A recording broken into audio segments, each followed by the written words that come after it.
Good evening, everyone. Welcome to the League of Women Voters' last candidates' night of the season for Councilor at Large. My name is Shelley Drowns. I am president of the League of Women Voters of Waltham. And I would like to thank the candidates, their families, and their friends for coming tonight, and also thank you to the West Suburban Chamber of Commerce for co-sponsoring and providing the refreshments. Thank you to the staff of Waltham MAC TV for doing the sound recording and broadcast of tonight's event. If you would like to watch this, go to their website, wcac.org, and there will be instructions about the time that you can find it on TV and also on the web. Also, many thanks to the Voter Services Committee of the League for organizing the event and coming up with relevant and challenging questions.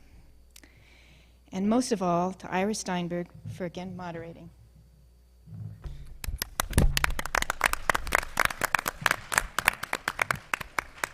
Thank you. Once again, I'm honored to bid a warm welcome to our live audience and to those watching us at home on television. Tonight, we'll meet and listen to the balance of this year's candidates for Councilor at Large. Tonight's participants include 5 incumbents who were at a specially scheduled council meeting this past Wednesday, and a challenger who is a current school committee member, keeping in mind that the school committee also met last Wednesday. Remember that at large means just that. Those elected to the council will represent all of us in Waltham. By listening carefully to their responses, voters will gain a clearer idea of voting choices and political positions. I'd like to introduce them to you now. The candidates, as they are seated from your left to your right, are Mr. Paul Brasco, Mr. Robert Sincata, a current school committee member, Ms. Diane LeBlanc, Ms. Kathleen McMiniman, Mr. Thomas Stanley, and Mr. Joseph Vizard. Our format for tonight's forum will be as follows. First, each candidate will be afforded no more than 3 minutes for a self-introduction and a response to a previously shared question, something along the lines, what would be your number one priority if you are elected? Next, I will ask each candidate the same specific question about his or her potential effectiveness as a counselor. The responses should be limited to 1 minute each, and some may be as brief as the single word no. Finally, we'll begin a series of question and answer rounds with each candidate's response limited to 2 minutes. Candidates, please keep, as Shakespeare put it, a wary eye on our esteemed timing team, who will indicate time remaining and time is up. Time is up will be indicated by the word stop, which means please stop. Please don't force me to interrupt you in mid-thought. Also, I remind the audience to refrain completely from applause or commentary until the program concludes. I will conclude the program with a closing remark, and then you can burst into violent applause if you like. I'll try to provide a unique question to each candidate. I may, under certain circumstances, repeat a question for another candidate. Following the question rounds, we'll allot each candidate no more than 2 minutes each for a closing statement. I'll open the program now by calling on the candidates to introduce themselves and to state what would be their number one priority if elected, and I'll begin with Mr. Brasco, please. Thank you, Mr. Steinberg. Thank you to the League of Women Voters for this opportunity to speak to our constituents, the voters of Waltham.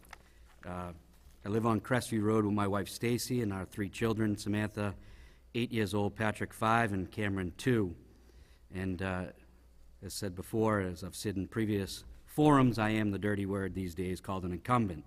I've served on city council almost in every capacity at this point, from chairman of almost every committee to vice president and president of the city council. I'm not sure if I can single out one specific issue as my top priority, but I'll give you 3 of my top priorities if reelected. One is comprehensive zoning reform. Two, the priority would be to streamline the government process. And three is the fiscal responsibility that I believe as elected officials we need to address. We all witness the dysfunction of our government on the highest level in this most recent few weeks. I think more than anything else, this is the reason for voter apathy and why we see such low turnouts even in our congressional race just the other day. Because people have the feeling elected officials don't care about them. Elected officials oftentimes forget who they work for and why they were elected. I promise to never forget who I work for and who I represent. I would respectfully request one of your 6 votes. Thank you. Thank you, Mr. Prasko. We'll move on now to Mr. Sincata. Yes, my name is Robert Sincata. I have been representing all the citizens of Waltham on the Waltham School Committee for the last close to 20 years now. While I guess you could consider me a pseudo-incumbent. I'm not really. If you like incumbents, you can consider me an incumbent. But if you don't like incumbents, then I'm a challenger. But I have been representing the citizens of Waltham for quite a while, and I grew up in Waltham. I'm a lifelong resident. I've been married to the same woman for 36 years who was also a lifelong resident of Waltham. Her name was Joan Short, is her maiden name. Grew up in the Highlands. I grew up on the south side, lived most of my adult life in North Waltham, and now I'm living in the Bleachery section. So I've been around the city in different areas, and I feel that I know the city very well. I have 3 grown sons, 3 and a half grandchildren. There's one on the way. And all my sons went through the Waltham school system and are doing remarkably well, all 3 of them. So I love the city, 4 years ago I decided that this was my last term on the school committee. So I've stuck to that, but within the last 6 months, I realized that I still have more to give to the city. And so I threw my hat in the ring, so to speak, for councilor at large. And for one main reason, really. For the last 20 years, I have, both privately and publicly, been a bit critical of the city council from time to time. And mainly when it's when they get too political. Oftentimes or sometimes I see city councilors speaking and acting on behalf of themselves for pure political reasons, and that bothers me. It always has bothered me. So finally, about 6 months ago, or a few months ago, I decided, well, instead of complaining about it, I think I'll do something about it. So my number one issue is to try to eliminate the politics that goes on within the city, and also especially on the city council. I've always conducted myself in a non-political manner on the school committee, and I think it's important to get the politics out of the city council. I see it manifesting itself in things like the lengthy permitting process that we see, development, problems with the budget that need to be handled and handled soon, so that we don't run into problems that we see at the state and federal level. So that's my number one priority. Thank you. Thank you, Mr. Sincata. We'll turn now to Ms. LeBlanc. Good evening. My name is Diane LeBlanc, and it has been my great privilege to serve as your city councilor for the past 4 years. My focus as a city councilor has been and will continue to be on city government that is accessible, accountable, and that works for you. I have worked hard to be both accessible and accountable, and to encourage change that would further both of these principles throughout our city government. I'm running for re-election because I love our city, and because I'm committed to issues which have a direct impact on our residents. I have supported and will continue to support actions that help to ensure that Waltham remains a safe and affordable place to live. It's easy to serve your constituents when you have all the resources you need. The challenge comes when you have increasing demands and limited resources. Over the years, I've successfully dealt with resource issues. I've balanced budgets, dealt with across-the-board cuts, and still managed to revamp the delivery of services to be more efficient and focus on the customer. I've restructured work units and overseen reorganizations, and I've had the task of shutting down operations. As difficult as these situations have been, I've managed them successfully through open communication with staff, constituents, and our union. I am committed to keeping residential property taxes as low as possible, and I understand that one of the best ways to do this is by increasing the commercial property tax base. So it is in this context that I convey my priority to make Waltham a more welcoming community to responsible development and business.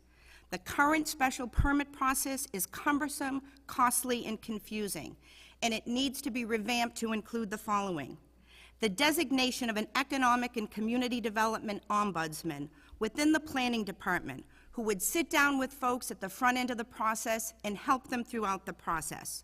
A more efficient way to get department sign-offs. The option to use an outside law firm to review proposed decisions.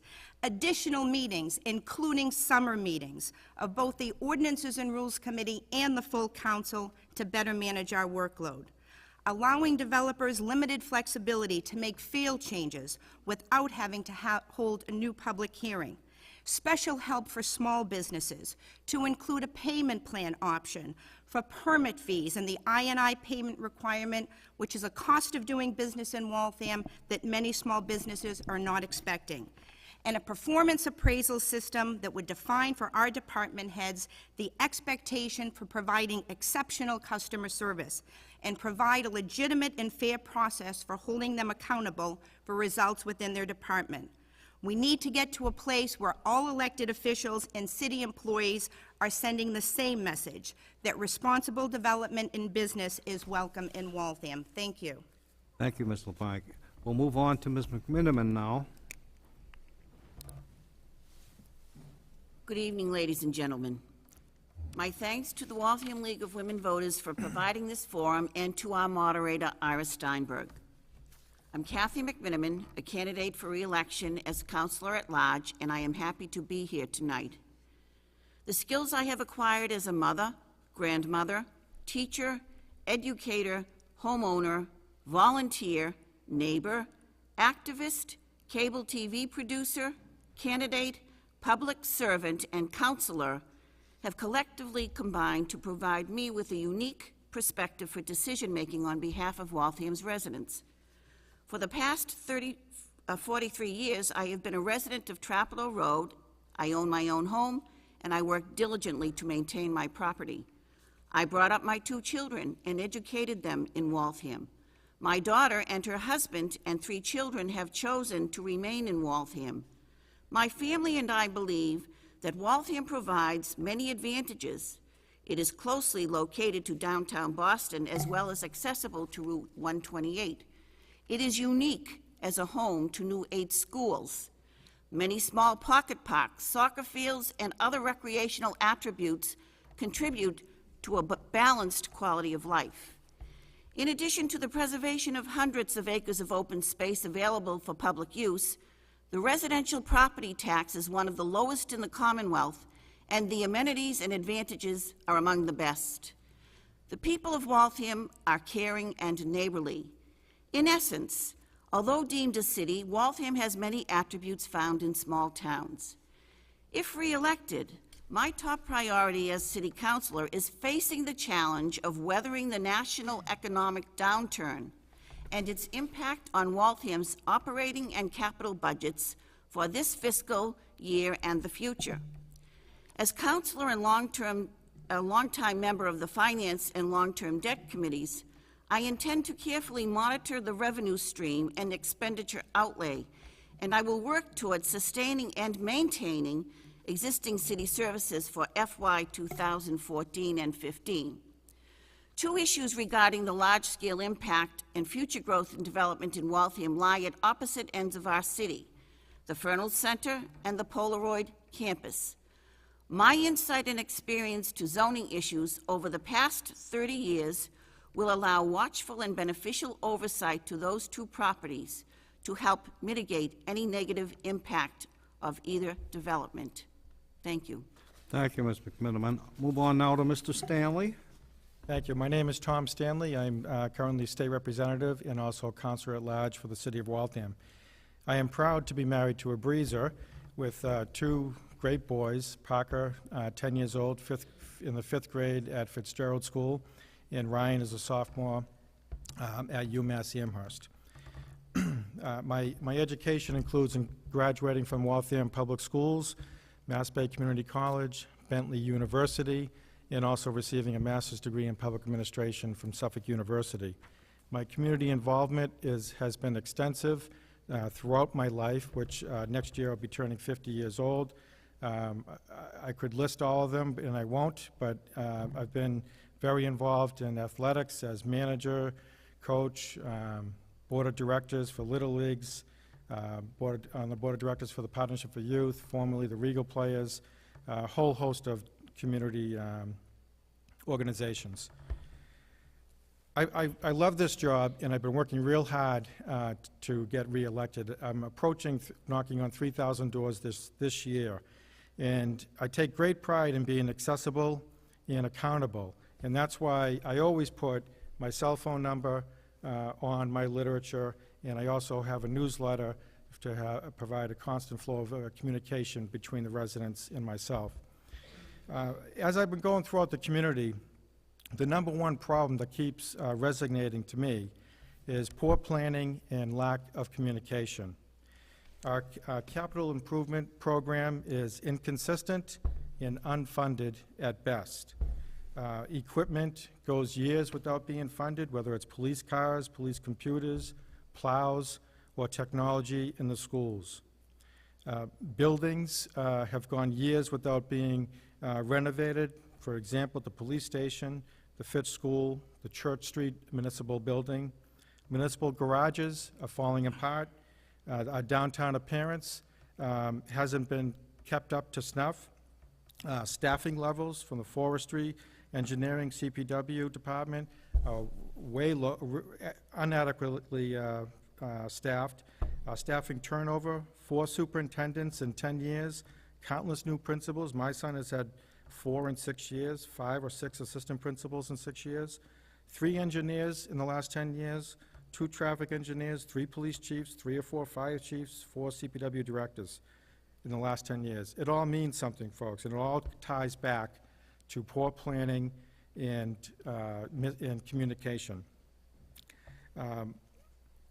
During the course of the night, I think I'm running out of time, I'm going to identify a number of examples that I've just mentioned.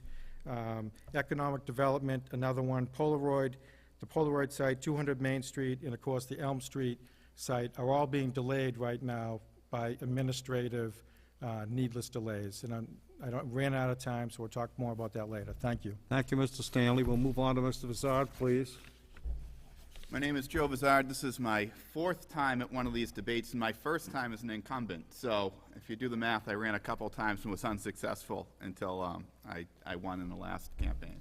I grew up in Waltham. I actually grew up a block down and across the street in the Yellow House across from St. Mary's Church. And my community service to the city actually started at St. Mary's as an altar boy. And I've continued on.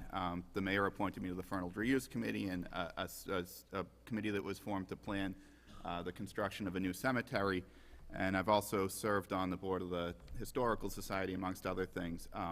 I did not marry a breezer. I married a girl from Waltham, Judy Krimlisk Vizard, now Judy Krimlisk Vizard. Her mother was actually my school nurse over at Plimpton.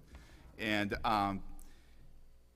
a couple of years, 2 years ago, the citizens of Waltham made a decision that it was time for some change on the city council. If you look at the pool of candidates, one thing that differentiates them from me is I don't have a decade of experience working for the city in some fashion or another. I only have a couple years. And one of our biggest challenges on the city council is that we tend to want to refight battles that have been going on for 5, 10, 15, 20 years, when what we really need to do is move forward.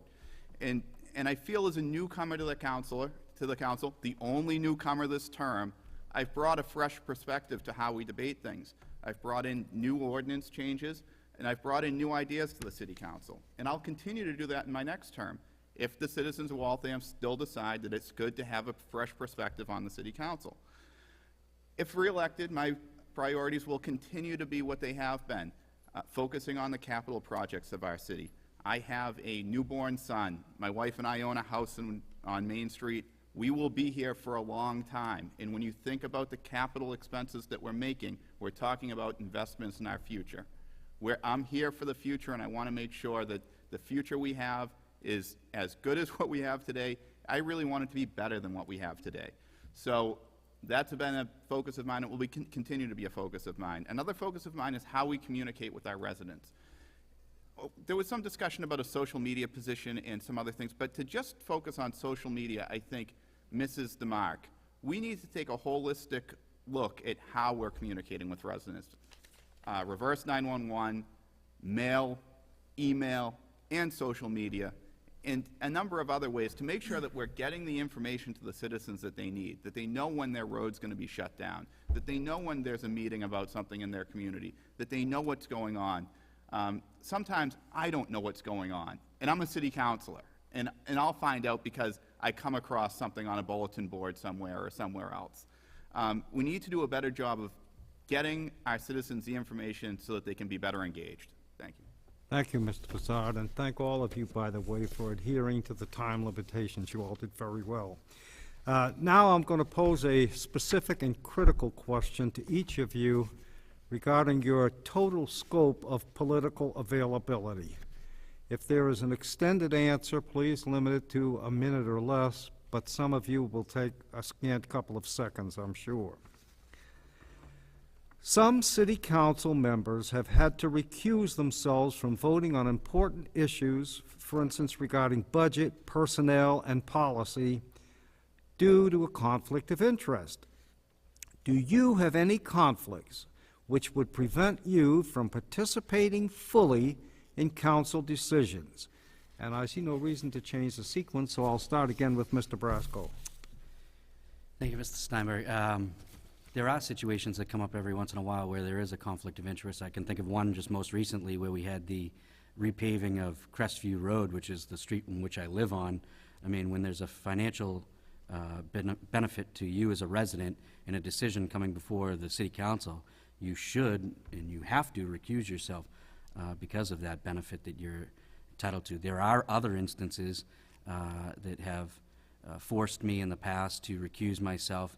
I can think of another instance where we're actually in the process with the CPA in purchasing a piece of land located on the Watertown-Belmont line, and I actually handle the services for the family and are awaiting payment from the estate, so I felt it was beneficial to me to recuse myself from that instance as well. So there are certain instances where it's going to happen, and I feel that I've been able to vote on most of these tough decisions throughout my career on the city council.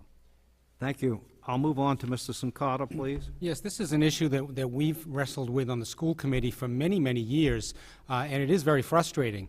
It's probably worse on the school committee because there are, for some reason, the school committee seems to attract those who have very close ties with the school department already, so it's, we often have the problem.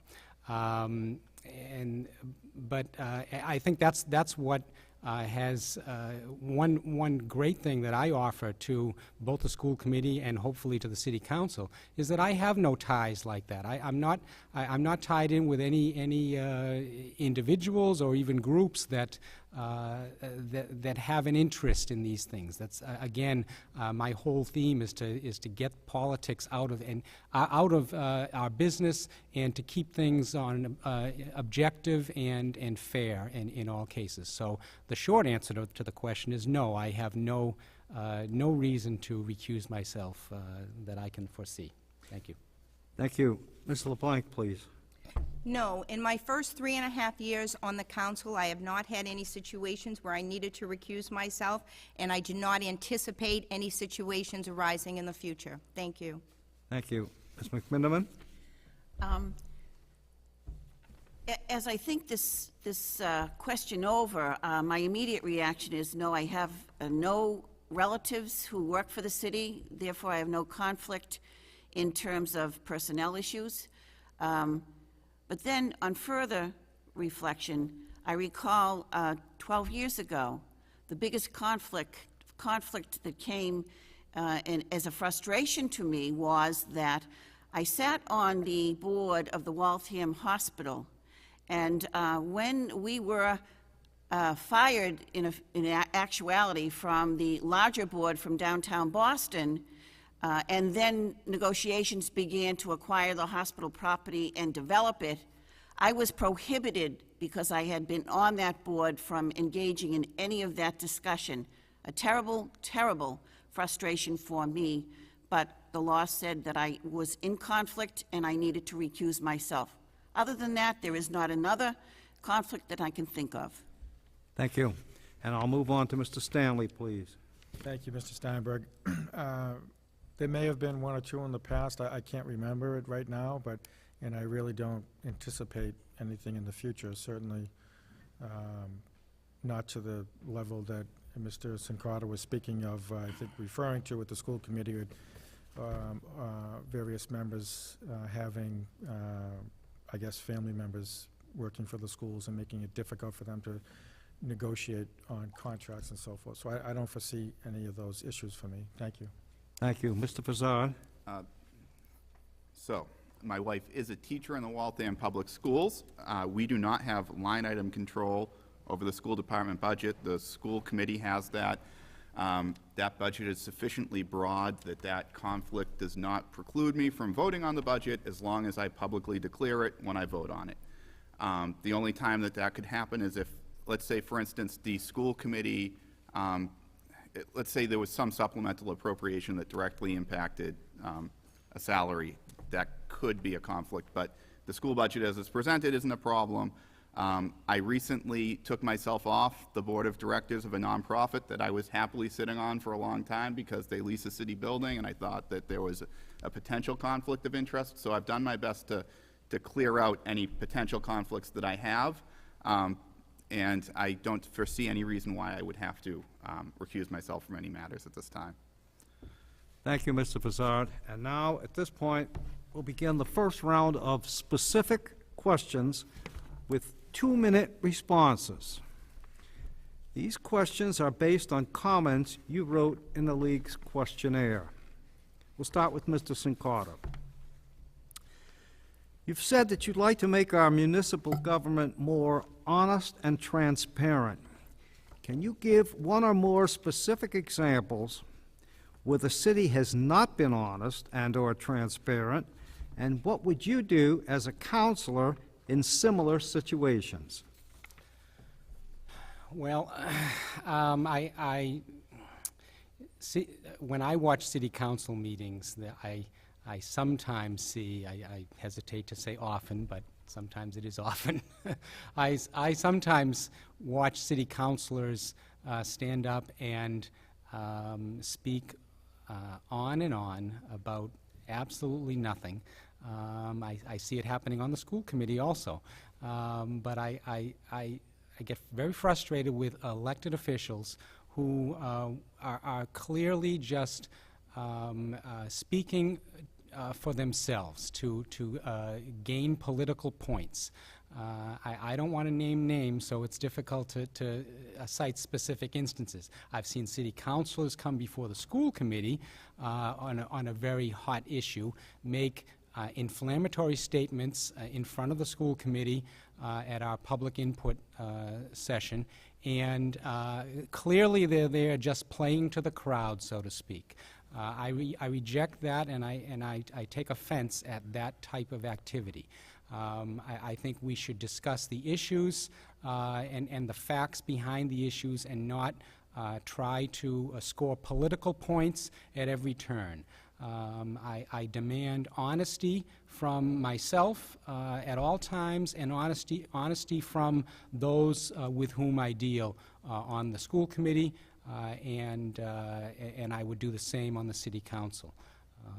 And there was, if you want a specific example, I can think of one that happened a couple of months ago on the school committee. I don't know if you're familiar with it, but there was an instance where a certain member was not being honest, and I clearly called it what it was. It was lying. And I took a lot of heat for it, but I'm sorry, but that's the truth. Thank you. Thank you. And now I'll turn to Ms. LeBlanc, please. You mentioned, and you repeated again this evening, you mentioned the city needs to be more welcoming to businesses and development. Can you explain how the city council would make the city more welcoming to businesses and development? With more specifics. Well, thank you for that. And I did talk an awful lot about this in my opening statement. And we have a long way to go in improving our processes here in the city, especially with regard to the special permit process. Any major development, any project comes through that process. And it is a slow and cumbersome process. I talked about some of the things that we could do. A few weeks at City Council, this came up. Probably the biggest single thing that we could do as a city council to move things along is to meet during the summertime. I've said it before, I'll say it again. Our residents don't get to take 7 or 8 weeks off in the summer.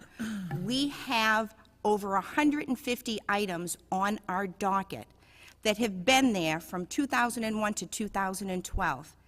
It's hard to move anything. We need to make being responsive to development a priority, because again, I tie that back to it brings in critical tax income. Thank you. Thank you. I'll move to Ms. McMiniman now. In your response, you wrote in very glowing terms of the city's residential environment, history, location, facilities, and affordable property tax rate. You repeated that this evening. Do you believe that Waltham does enough to promote itself so as to attract businesses, so as to attract quality teachers, tourism, and other components of a vibrant community? And how could we step up our efforts to advertise ourselves in any or all of these areas? It's a very interesting question. Yes, I do believe that Waltham, quite frankly, it's like the Field of Dreams. If you build it, they will come.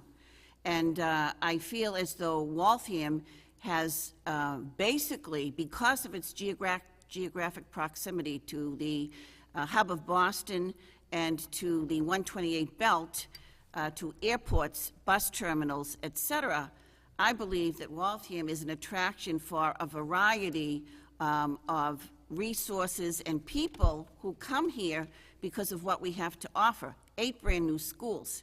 The schools alone have attracted a new group of younger families to come and want to bring their children up in our city.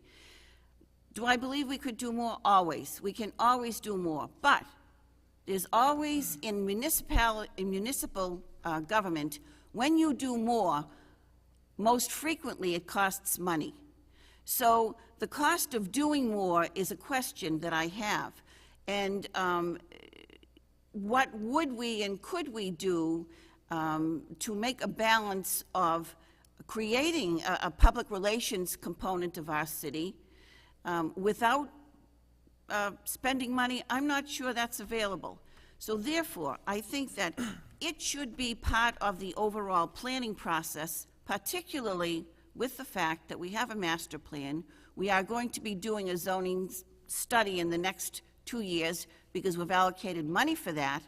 And I think within the components of those 2 circumstances that we need to think about what we can do to market our city better than we already do.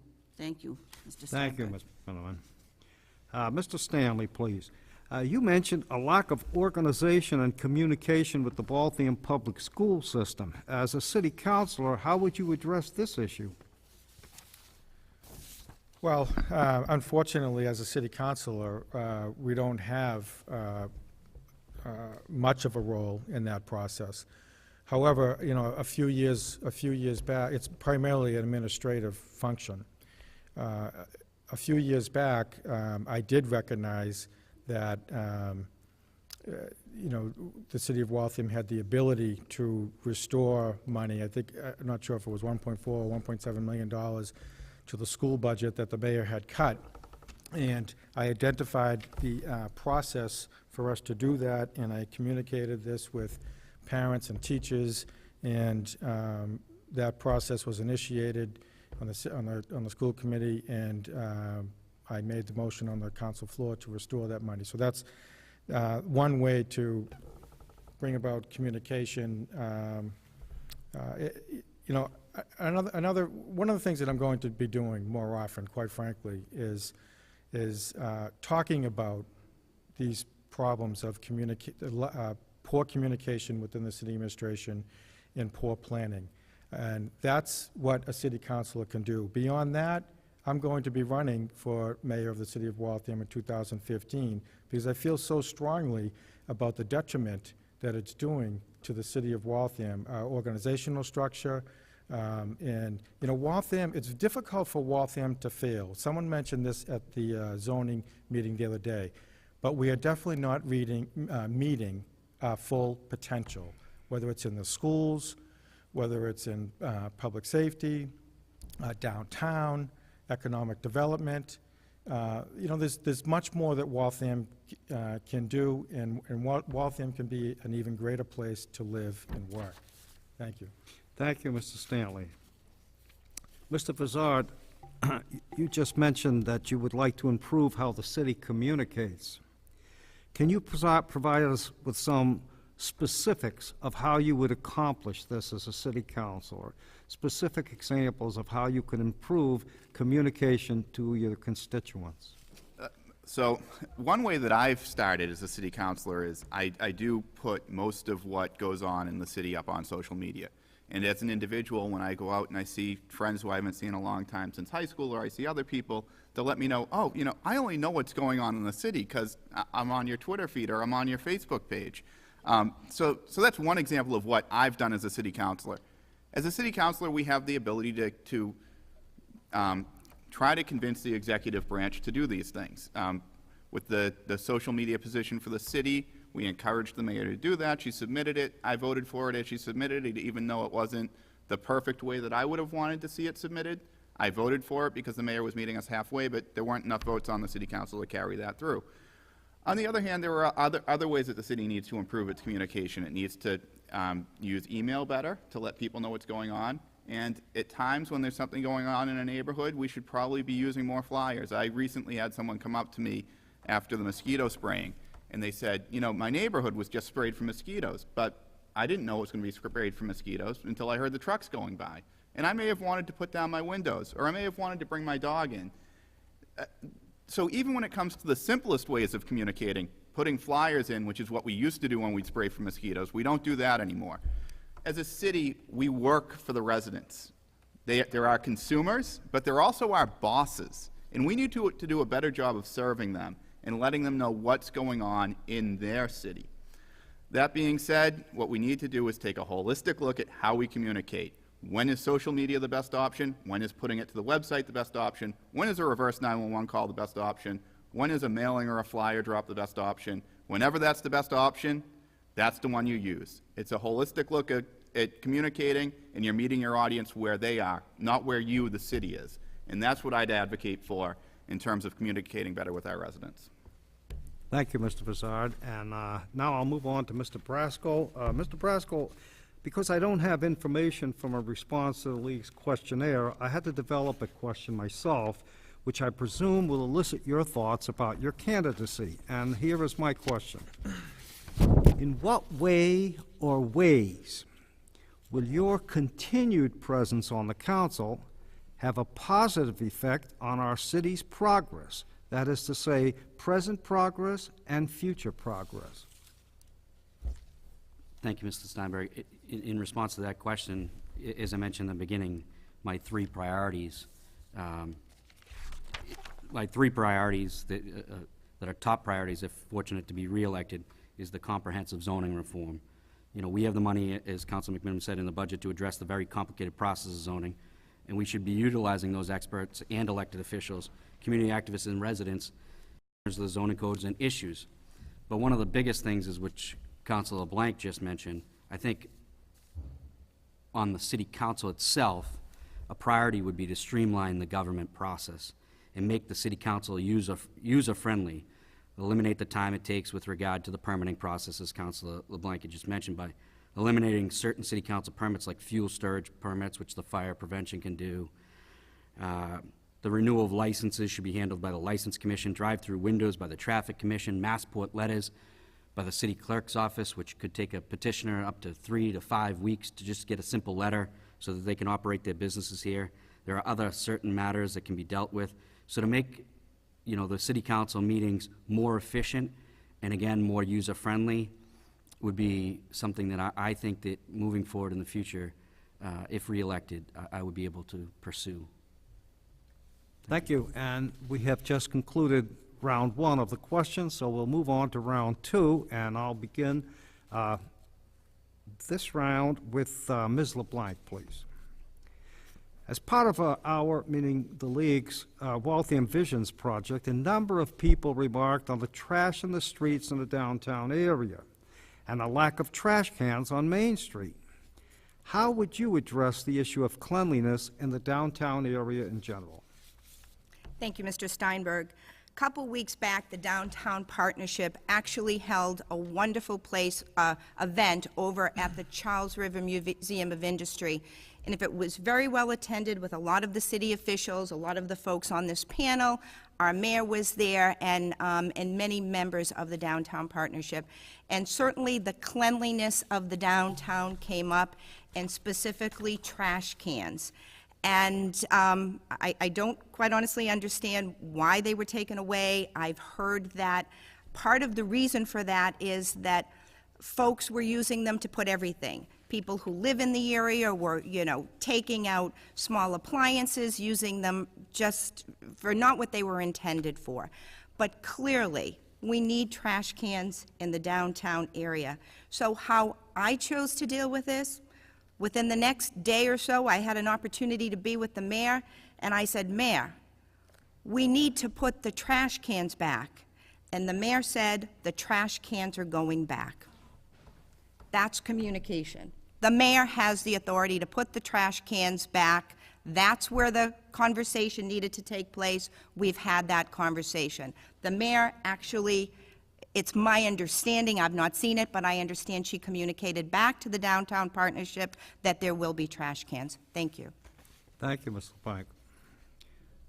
Ms. McMiniman, there are several programs in the city that provide English language training to those whose first language is not English. The waiting lists for these programs are quite long. What can or should the city do to assure that all residents can communicate in English? Thank you, Mr. Steinberg.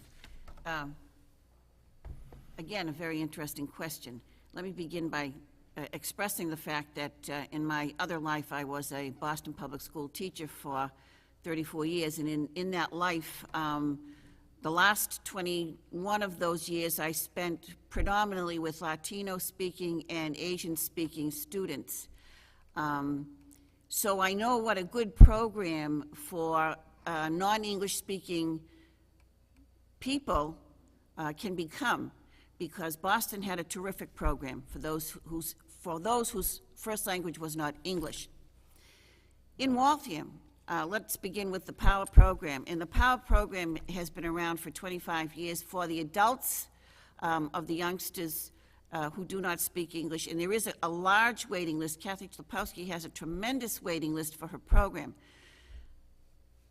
The people who don't speak English are all working so hard, some of them 2, some of them 3 jobs, and in the case of husbands and wives, the husbands work in the evening, the wives work in the daytime. In order for them just to have some kind of a decent living, that the program components of the POWER program, which meet predominantly in the evening, are very difficult to fulfill the need of those who would be student participants. Because in the daytime, when Kathy has some teachers available, the students aren't available. They're all working. So I don't know how we can fix that problem, except perhaps weekend or more evening classes that would give a greater number of students availability to attend English language classes. But in Waltham, we're very cognizant of the fact that there are non-English speaking people who would like to learn the English language because it means better jobs, better pay, and better living for them. I'll have to interrupt you now. Thank you. I'll move on now to Mr. Stanley.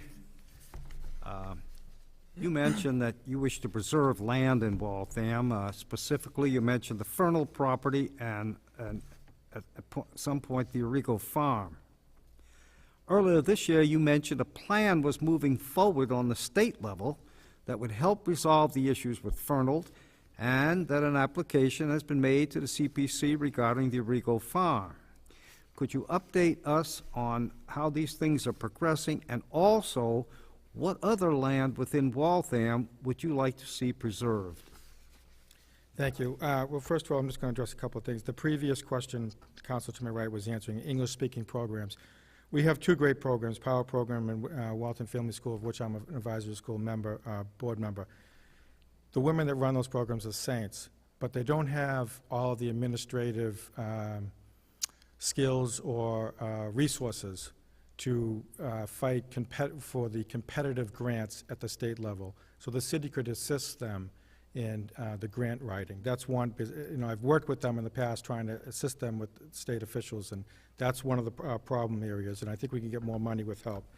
The items on the docket, those are pretty much all just items that councilors make up themselves and just leave there so they can talk about again. They're not items that the mayor proposed and the city council has done nothing about. So it's not exactly how it's been presented. The communication about a trash can, I mean, give me a break. That's not communication, that's reactionary government. Should it take a city councilor or a resident to say, hey, there's trash everywhere and we should have trash cans here, and then Mr. the Stanley, mayor could decide you to do it? make some reference to my question, please? Absolutely. Just moving into it. As you know, I authored the language for the Fernald Reuse Committee.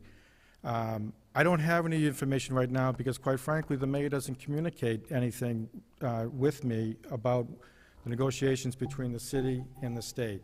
When I've reached out to the state in the past, they've said, look, we want to work with the city. We're ready to come up with this new idea to sell the land to the city for dirt cheap money, and then if the city decides to develop it, then the state would share in the process. No communication from the mayor, not to me, not to the state officials. Thank you. Mr. Fazzard, many council meetings frequently run quite late, requiring a resolution from the council to operate legally past midnight. Do you see this as a problem? And if you do, what can you do to address this concern? I do see this as a problem, and in order to address this concern, I brought in an ordinance change so that we could start our meetings at 7, which is similar to what a number of boards and commissions do in town. But being the new guy on the council, I was unable to get a majority of my colleagues to agree with me that we should start at 7, so we'll continue to start our meetings at 8. 8 o'clock. It's a fairly late hour to start a meeting. And you start at 8, and then you wonder why you get out at 12. But this is exactly what I'm talking about. As a new person, I came to the city council with a new idea. I brought it before my colleagues. I appeared to have a majority of them agreeing with me, and all of a sudden I turned around for a second, and the desire to do what we've always done kicked in, and I didn't have the votes on Monday night. Monday night was when it came up, and on Monday night, my measure failed to receive a first reading. I went from having 9 votes down to having 6, and we'll just continue to start at 8 o'clock as we've done since the ordinance was written probably 30 years ago. But, I'll continue to find ways to make the meetings run quicker. If we had the 2 ladies that we have tonight timing us in the city council chamber, we'd be out at about 9 o'clock every night. They're doing a great job. And, but basically, I'll continue to try to find ways so that we don't have to go past midnight. I don't enjoy going past midnight. I don't think any of my colleagues enjoy going past midnight. And I think that people should understand that we go past midnight because there's work that has to be done, and we want to do the people's work. And it's a horrible conflict to have, getting the people's work done up against the transparency problem of running past midnight when people can't really watch us as closely as we should be watched. My proposal was to start at 7, but I lost. I was with you, Joe. Thank you. Thank you, Mr. Broussard. Mr. Brasco, please. As part of the League's Waltham Visions project, people noted the large number of empty storefronts in the downtown area. What can the council do to address this issue? Well, first, I wish I had that question that you just offered Councilor Vazad, because we debated for an hour and a half whether we should start an hour earlier. So there goes the problem right there. Secondly, just to address your question to me, I mean, if you watch the city council meeting on Wednesday night, there is a proposal to address the special permit process or the establishment of fast food restaurants in the downtown area. It was proposed by a councilor to allow fast food permits in the downtown area with by special permit, which is a difficult and complicated process, an expensive process, as we pointed out that evening. So, as I mentioned during the meeting the other evening, whether it be fast food in the major chains like Burger King, McDonald's, whatever, you name it, they're not going to locate in the downtown area anyways because of the parking issue. So, but to offer chains such as like a Starbucks or, you know, that's a major chain, or a Subway, my philosophy is I would prefer for a fast food establishment to locate in the downtown area or in any storefront to keep it occupied rather than have a vacancy and look like the establishment is vacant or, you know, non-used for any purposes. I personally believe that the delays in the downtown area with the permitting process and the administrative delays with regards to the property located at 200 Moody Street is a disgrace. If I was the property owner, I'd smash my windows, board up the buildings, and write vacant on it, just so that I would have the ability to get people's attention to know that it's the city's fault that they have not moved forward with that building right there. And I hope that we can move forward as a city together to make the process simpler, to occupy these buildings so we have no vacancies throughout the city, not just in the downtown area, but in the Main Street corridor as well. Thank you, Mr. Steinberg. Thank you, Mr. Brasco. And Mr. Sincotta, as a new councilor, what type of constituent services do you anticipate providing? I think I've already answered that question, but certainly I would make myself fully available. I'm available through email and phone, as I always have for the last 20 years on the school committee. I talk to people, I listen to people, and that's the most important thing, is to listen and understand what the issues are in the city. I've heard a lot of, I've done a lot of listening tonight and heard a lot of problems that in the downtown area and elsewhere that I have to ask, you know, well, what has the city council been doing about these? It's clear that they have not, they've not done the job to take care of these issues. I've always been accessible on the school committee, and I take the things that I hear out on the street, and I bring them to the school committee and make logical and reasonable decisions and objective decisions that are in the best interests of the city of Waltham and not any special interest group or individual.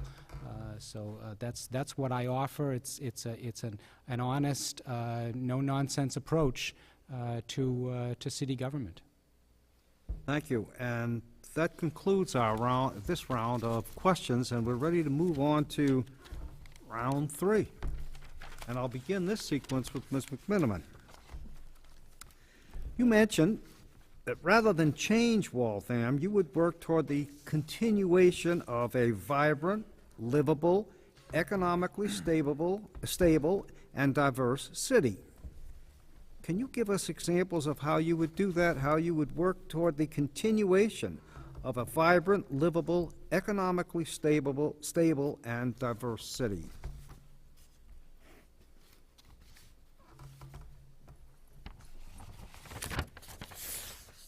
I want to make sure I get all of those in. Okay. Thank you very much, Mr. Steinberg. we have a remarkable community, and it is, in its history and its geographic location, it's vibrant, livable, economically stable, and diverse. So let's begin with the economics.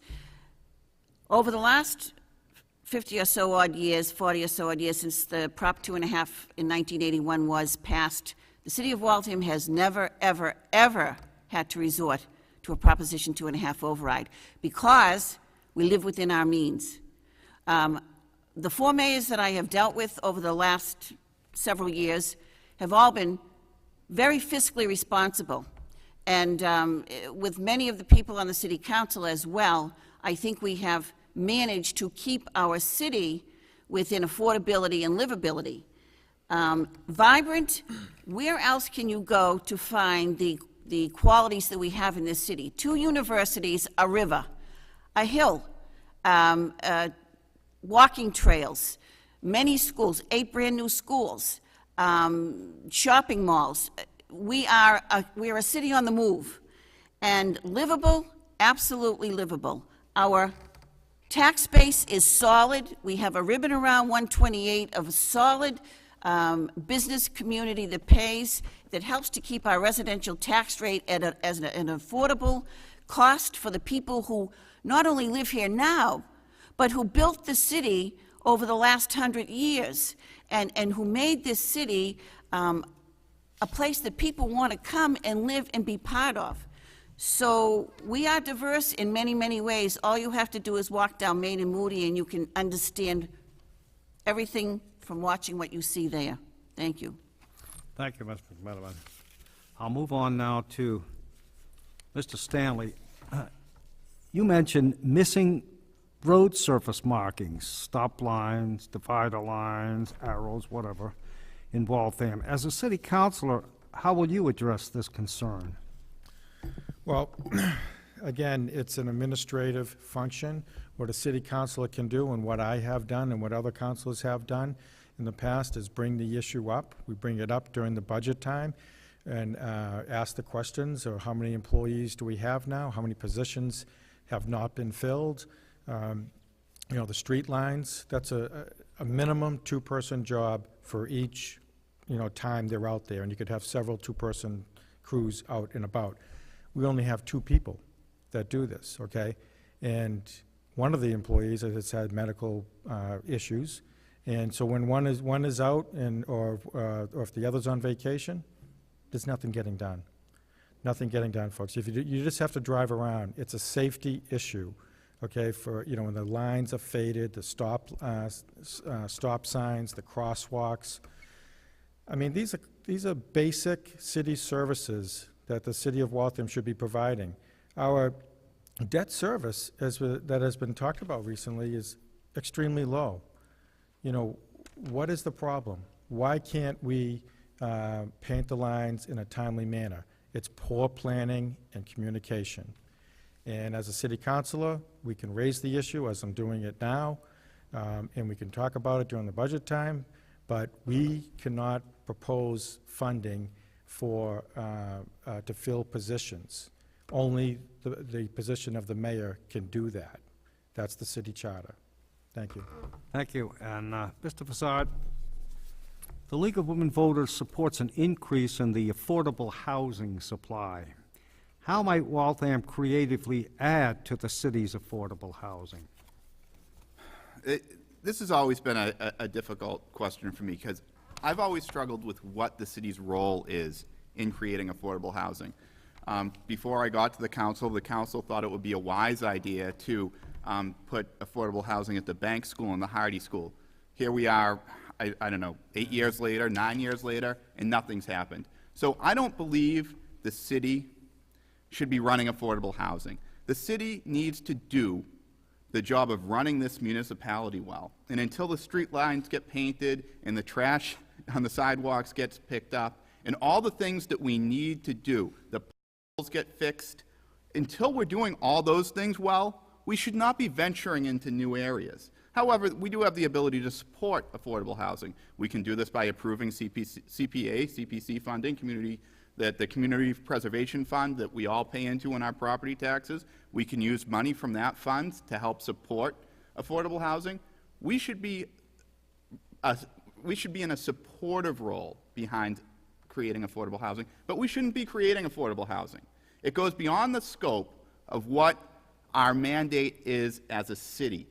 And until we can do all the things that we need to do right well, we should not be creating new jobs for ourselves. So I'd say that the boondoggle that was committed to years ago in the city creating affordable housing at the Hardy and Bank School was a folly that I wouldn't support now, and I wouldn't continue to support the city itself being in the business of being an affordable housing developer. However, I would be willing to take a look at using some city revenue to support the creation of affordable housing, but not done and managed by the city, because the city needs to do the important business of running a city well. And until we can do that 100% well, I don't want to go on extraneous errands that aren't in the domain of a city government. Thank you. Mr. Brasco, I've had several requests to formulate a question regarding the master plan, status, problems, and the current attitude of the council. What about the city and the master plan? I think the master plan, Mr. Steinberg, thank you for the question. I believe the master plan is talk. There's nothing been done about it.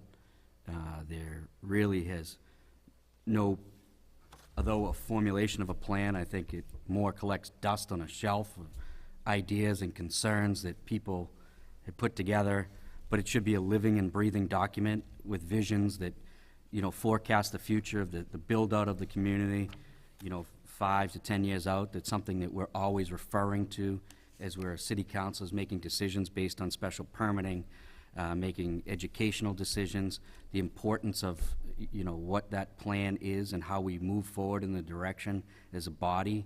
But personally, I do not see that that tool is working effectively right now on the city council. And I think it's a, decision by decision basis rather than looking at this plan and working for the ultimate goal of making a better city. I firmly believe if we brought department heads together, the administration, all the branches of government together, working together, communicating with one another, we would actually be able to get more accomplished rather than looking at a document that right now, as it was planned, is probably outdated for when it was, talked about and discussed back in 1999 in my first election. So I would look forward to more open communication on all branches of government to work for the better of the city, not just a plan that's going to collect dust on shelves. Thank you. Mr. Sincotta, Yes. many feel that diversity is one of our community assets. As a counselor, what would you do to meet the needs of our diverse community, and how would you encourage the city to capitalize on this asset? Well, yes, Waltham is a very diverse city, and I think in my responses to questions that the League of Women Voters asked us, I did mention that I think it's the main thing that I love about the city. And when I think of diversity as in a broad spectrum. It's not just cultural and ethnic and lingual diversity. It crosses all aspects of the city, from geography to location and income levels, things like that. But I think the question is meant for the traditional, the more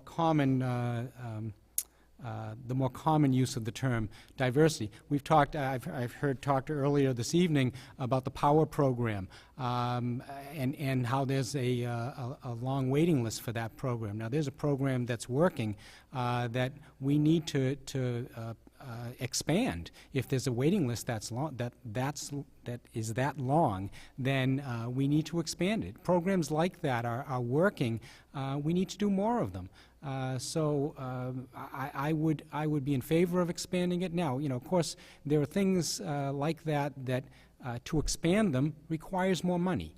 You know, I know we try to keep our taxes relatively affordable in the city, and so I wouldn't want to do it by raising taxes, but I think we need to take a very close look at our budget and realign our priorities so that we have the money available for things like the Power Program and other programs that offer these services. And come to think of it, that will take care of a lot of these other problems that we've been talking about tonight. I think what we're seeing is a lack of funding because we don't want to raise taxes, and the funding isn't there. So we need to take a much closer look at the budget and realign our priorities. Thank you. Thank you. Ms. LeBlanc, a survey of the homeless done in Waltham in January showed 574 homeless individuals, with 489 of them living in hotels. What can or should the city do to address the problems of these individuals and, in many cases, their families? A tough, complicated situation. And I will tell you that prior to becoming a city councilor, I had never really worked closely or interacted with the homeless. And since becoming a city councilor, I have actually had occasions to do that and to engage with with many of the homeless who live in our city. First, through the 2010 census, which I was a part of, and reaching out to them. Secondly, I'm a regular volunteer at the soup kitchen. And so I know many of the people that you're referring to. What can the city do? It gets back to the affordable housing issue. It gets back to, and you know, there's a debate even about whether or not we meet the 10% required by state law. Currently, I think if you do it by residential, by the number of units, we're at 7.1%. But there's another formula for calculating affordable housing, and that's based upon land usage, and that's being looked at. We may meet the 10%. But the issues related to the homeless, and we have homeless veterans, and that's particularly troubling. It is complicated. They need more services. It's not just saying, okay, here's a housing unit, we'll give you a voucher. Many of the homeless have medical issues. They have mental health issues. Organizations in our city, such as the Community Day Center, which work with the homeless, we need to support them. The Community Day Center has been before the City Council. They were advised to go there. It wasn't where they needed to be. Now they're going to yet another board. They are looking to move to Felton Street, and they will be a tremendous resource to help the city work with the homeless population and provide the wide array of services, not just information on how to get housing, but also health and other related services. Thank you. Thank you, Ms. LeBlanc. This concludes the question and answer phase of our program, but coming up is an extremely important part, and that is the closing statement. Each candidate will be able to express any issues or ideas or philosophies that haven't emerged so far. We'll now call on each of them to make a closing statement, but please remember to limit your closing to a maximum of 2 minutes. And we'll begin closing statements with Mr. Fazzard. Thank you. I'd like to thank Mr. Steinberg, my 12th grade English teacher, for moderating tonight. I hope my diction and grammar was all as well as he taught me. And I'd like to thank our timers and Annette and whoever brought the donuts. They were excellent. 2 years ago, the citizens in Waltham made a decision that they wanted change on their city council. They elected me as the only newcomer on the city council, and I think I'm the rookie of the year. But that being said, I think that we need to continue to have a fresh voice on the city council. I'm well below the median age on the city council, and I bring a fresh perspective and a fresh set of ideas to all of our deliberations. I also don't bring along the baggage that comes with a long, long time of city service before I got there. I'm able to approach the city's business with fresh eyes and a new perspective. While on the city council, I focused on our long-term capital projects on the long-term debt committee, and if reelected, I plan on continuing to do that. I've focused on the city's finances as a member of the Finance Committee, and I've pushed to have a budget that maintains the level of city services that residents expect while operating as efficiently as possible. And I've been open to communicating with residents. I hear from constituents daily, weekly, very often, and the first thing I try to do is solve their problem. And when they call me and let me know that we took care of what they were looking for, there isn't a better feeling. There isn't a better feeling than the work of serving others. And that's the greatest gift that being elected to the city council has given me. We do a lot of work Monday nights, and it's great. And I do a lot of work drafting ordinance changes and speaking. But the real reward comes from helping someone that's having an issue with the city government. And if I'm able to open up those channels for them, there's no better feeling, and I'll continue to do that if reelected. You should visit my website, joevizard.com. You can see a video of me that's more than 2 minutes. It's actually 5 minutes about why you should vote for me. Thank you very much. Thank you, Mr. Vizard. Mr. Brasco, please. Thank you, Mr. Steinberg. Thank you to the League. I have been fortunate to serve with some of the most dedicated men and women you will ever meet. On a daily basis, the Waltham City Council is looking out for you, the residents of this great city. Each and every one of us brings different talents and backgrounds to the table during our many city council meetings. We work as a team that you, the voters, assembled in previous elections. This is your team, and I'm actually very proud of this team. All of us as individuals have many different visions of what the city of Waltham will be in the future, and set many of our goals based on that vision. On many occasions we may not agree, but I believe it is and always will be the goal of the Waltham City Council to make Waltham the very best place to live and work. I'm proud to say that I live in a city that embraces their elderly, cares for their youth, protects and preserves the quality of life for all who live and work here. There is and there always will be much more work to be done to build on the successes of the past. I would ask of you, the voter, to once again consider one of your 6 votes for me so that I can continue to be part of this team, the Waltham City Council, and a much greater team, your team, and I encourage anyone to reach out to me to ask my opinion on any issue in the weeks and days to come. My phone number is 781-209-2567, and I appreciate your time this evening. Thank you. Thank you, Mr. Brasco. Mr. Sincotta, please. Yes, thank you, Mr. Steinberg. I feel that I am in a very unique position on this panel up here, and also in the larger panel of the other, including the other 6 candidates for councilor at large.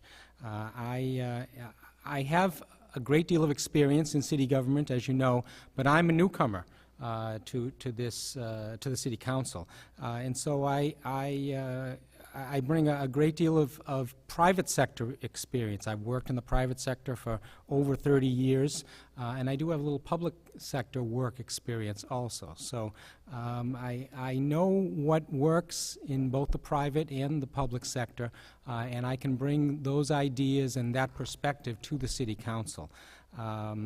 I think that we've seen, and a lot of the problems that we've talked about tonight are signs of economic instability that Mr. Steinberg asked about, one of us up here. And I think that we're seeing some issues come about because of problems with our finances, as we've seen at all levels of government in recent years. So we need to take a closer look at our budget and really, as I said before, realign our priorities. I know how to do that. I bring new ideas and a fresh approach to the City Council, and I ask for your consideration and hopefully your vote on November 5th. Thank you. Thank you. Ms. LeBlanc, please. One of the challenges that we all have as voters is getting to know the candidates, who they are and what they stand for. Not just when the cameras are on, not just during election season, but who they really are. I've lived and worked in Waltham for most of my life, and I've been involved in numerous community efforts to support our children and families, our seniors, and our veterans. I have a master's degree in public administration with a concentration in budget and finance and years of experience managing the delivery of services, public facilities, and a multi-million-dollar budget. I have a demonstrated record of effective management, promoting change, and achieving results. During this campaign, I have been sharing my resume with voters in both hard copy and on my website at dianeleblancatlarge.com. I am doing this because you have 12 candidates to choose from, and I want you to know what makes me different. I want you to know what I have in my record that backs up the words experience, leadership, and commitment. And I want you to know that I bring that same work ethic, that same commitment to being of service to the position of Counselor at Large. I love serving you and the people of Waltham, and I'm humbled to be in this position where I have the opportunity to make a difference. My focus as a city councilor has been and will continue to be on city government that is accessible, accountable, and that works for you. The fact is, I'm not a talker, I'm a doer, and my only agenda is to do the very best that I can for you and the city of Waltham. I am asking for your vote on November 5th so that I may continue to be of service. I promise you that I will never take your support for granted and that I will work hard each and every day to earn and keep your trust. Thank you, God bless you, and God bless Waltham.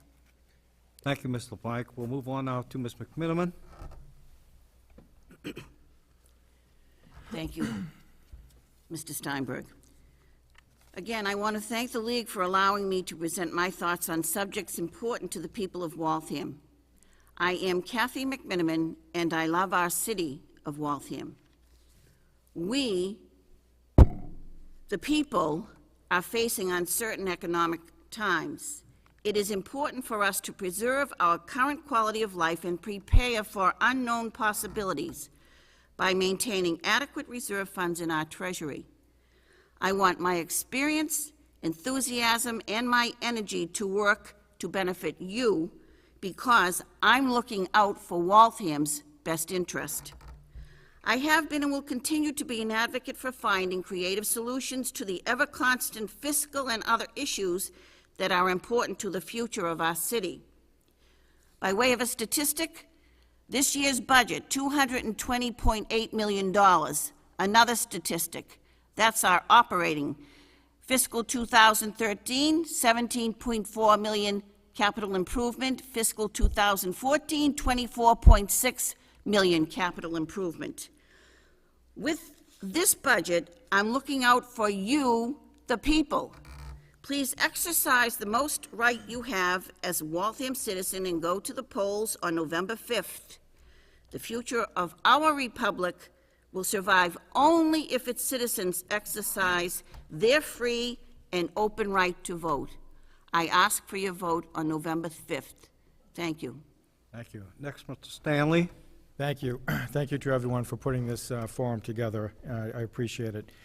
With regards to the council zoning consultant, I just wanted to make a couple of remarks. It's essential that we bring the planning department into the process at an earlier stage. We need to make the process more customer or user-friendly for both residents and businesses while protecting our neighborhoods.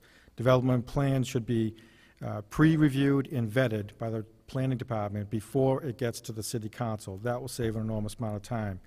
We'll do this through codifying and simplifying our ordinances and eliminating redundancy. I have the education, extensive community involvement, and the experience in state and local government to effectively continue in the role of councilor at large. I also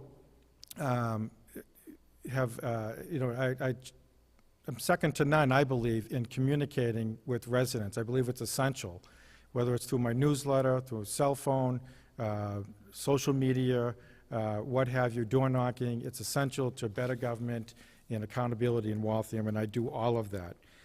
From the corner office down to the street level laborers, I admire and respect the love, hard work, and commitment to our great city by all the employees. However, as I've mentioned before, what Waltham needs to focus on is the poor planning, lack of communication, and micromanaging that is the delivery of efficient services, economic development in a timely fashion, and stability in our local government and our school system. I ask for one of your 6 votes for Counselor at Large so that I can continue to hold the City of Waltham accountable and as we move forward to be everything that Waltham can be in the future. Thank you. Thank you. Friends, this concludes our forum for this evening, and once again, I'm grateful to the League of Women Voters and tonight's co-sponsor, Waltham West Suburban Chamber of Commerce, for affording me the honor of being tonight's moderator. I also wish to thank the candidates whose cooperation and informative responses made my efforts so pleasurable. And of course, thanks to WCAC for being our voice to the general community. To the viewing audience, remember, Tuesday, November 5th, from 7 a.m. to 8 p.m. On November 5th, you will select no more than 6 candidates from the combined slate featured on tonight's forum and this past Wednesday's forum. Casting your vote in an open election is performing the most purely American act. Think about it. Good night, and I'll see you at the polls.